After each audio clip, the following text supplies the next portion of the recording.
إذاعة القرآن الكريم من القاهرة. ادع إلى سبيل ربك بالحكمة والموعظة الحسنة وجادلهم بالتي هي أحسن. حوار العقل. حكمة الله أحكمت كل أمر فاستمرت لروحها الحكام. حوار العقل برنامج يعده ويقدمه أحمد عبد الظاهر. بسم الله الرحمن الرحيم. أيها الإخوة المؤمنون، السلام عليكم ورحمة الله وبركاته، وأهلا ومرحبا بكم معنا في هذا اللقاء الذي يسرنا أن يكون معنا فيه الأستاذ الدكتور محمد داود، الأستاذ بجامعة قناة السويس. أهلا وسهلا ومرحبا دكتور محمد. أهلا ومرحبا دكتور محمد، ونحن في موسم الحج ونحاول أن نرد على بعض الشبهات التي يثيرها بعض الطاعنين في الإسلام أو محاولي الطعن في الإسلام، ومن ذلك ما ادعوه من أن هناك بعض المظاهر الوثنية في الحج، وقالوا إن من أهم وأبرز هذه المظاهر الوثنية هي الحجر الأسود الذي تقدسونه كمسلمين في الكعبة وتطوفون حول الكعبة وهي حجر أيضا، فكيف تقولون بالتوحيد وبعبادة الله وحده ثم تقدسون حجرا وتقبلون حجرا وتتنافسون على حجر؟ بسم الله الرحمن الرحيم، والحمد لله رب العالمين، وصلى الله وسلم وبارك على سيدنا محمد رحمة الله للعالمين، وبعد. فيا أخي الكريم، من حق الناس أن تسأل، ومن الواجب علينا أن نبين. في الحقيقة المسلمون لا يعظمون الأحجار ولا الأماكن ولا الأزمنة، وإنما يعظمون أمر الله. نحن نعبد الله ولا نعبد الأحجار. ونعظم أمر الله حين نقبل ذلك الحجر. فأنت ترى أننا نقبل حجرا ونرمي حجرا آخر. الأمر في الحالين هو التعظيم للآمر لله عز وجل. نحن نعظم أمر الله، وهذه هي العبادة لله سبحانه وتعالى، والخضوع والتسليم لله الخالق. الله أمر، فينبغي للمخلوق أن يتبع أمر الخالق. سمعنا وأطعنا. نحن أمة سمعنا وأطعنا. أخي الكريم، وأريد أن أيسر هذه الفكرة على الناس.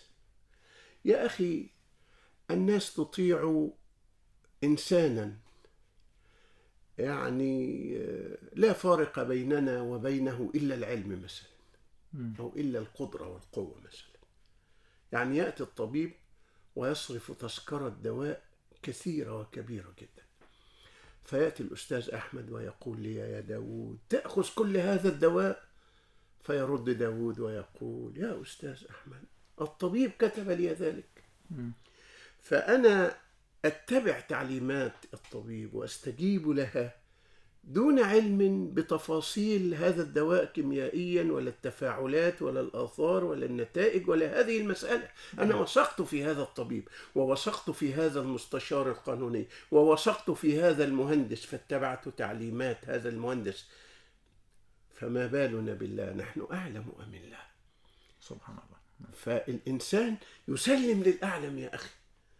ونحن ثقتنا في علم الله المحيط وطلاقة القدرة الإلهية، وأنه الخالق، وأنه الحكيم، وأنه الخبير، وأنه البصير. فنحن سلمنا لله تسليما، واستجبنا لله استجابة بعد استجابة. ولذلك حين نذهب إلى هناك نقول: لبيك اللهم لبيك، استجابة بعد استجابة، يقينا منا أن ما أمر الله به حق وخير وفضل ونعمة وبركة إلى آخر ذلك. إذن نحن نعظم أمر الله والطاعة لأمر الله. نحن لا نعظم الأماكن لذاتها ولا الأحجار ولا الأزمنة وإنما التعظيم من المؤمن الصادق لله عز وجل ولأمر الله. ولذلك نحن سمعنا وأطعنا لأمر الله سبحانه. هذه واحدة. الأمر الثاني في ذلك وهو أن الحج وذلك الحجر ونحو ذلك يعود إلى قبل الإسلام.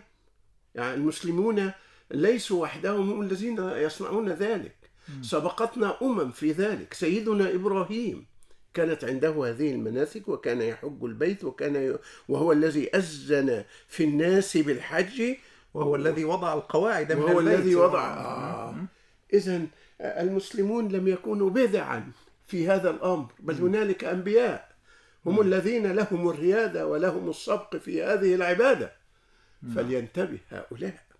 ثم بعد ذلك وقد بينا في حلقة سابقة هذا المعنى، لا يحمد للإسلام أنه خلص، نعم أنه خلص عبادة الحج من كل مظاهر الوثنية والقبلية والشركيات وأعادها إلى ملة إبراهيم حنيفا، إلى التوحيد الخالص لله عز وجل. ثم بعد ذلك الحجر الأسود اكتسب هذا التقديس من أمر الله عز وجل، والنبي صلى الله عليه وسلم هو الذي علمنا أن استلام الحجر وتقبيل الحجر. خذوا عني مناسككم. فنحن نتبع في هذا الأمر. جزاك الله خيرا. ونحن في ذلك نتبع هدي رسول الله كما بينت حضرتك، خذوا عني مناسككم. نحن لا نخترع عبادة، لا، أمر الله وسن سيدنا رسول الله صلى الله عليه وسلم. وقد فطن إلى هذا المعنى سيدنا عمر وقال: والله إني لأعلم أنك حجر لا تضر ولا تنفع، ولولا أني رأيت رسول الله يقبلك ما قبلتك. جزاك الله خيرا. يتبع الرسول. نعم، وهو اتباع لسنة الرسول. هذا تأكيد ما تذكره الآن هو تأكيد لهذا المعنى يا أستاذ أحمد. وتقبيل الحجر هو عمل رمزي للتواصل الروحي. وأود أن أذكر شيئا من هذه الأمور، وهو أنهم حينما أخذوا شيئا يسيرا قشرة من هذا الحجر وحللوه، فوجدوا أن الحجر إنما مادته لا ينتمي إلى أحجار الأرض، وبه خاصية يمكن أن تحمل عليه يعني بلا حدود. سبحان الله. مواد كثيرة جدا، فهو يشهد لكل من استلمه أو قبله أو أشار إليه. نعم. سبحان من هذا شرعه وهذا بيانه. سبحان الله. إخوة الإيمان والإسلام، في ختام حلقتنا هذه نتقدم بالشكر للأستاذ الدكتور محمد داود، الأستاذ بجامعة قناة السويس. والسلام عليكم ورحمة الله وبركاته. حكمة الله أحكمت كل أمر فاستمرت لروحها الحكام. حوار العقل، برنامج يعده ويقدمه أحمد عبد الظاهر.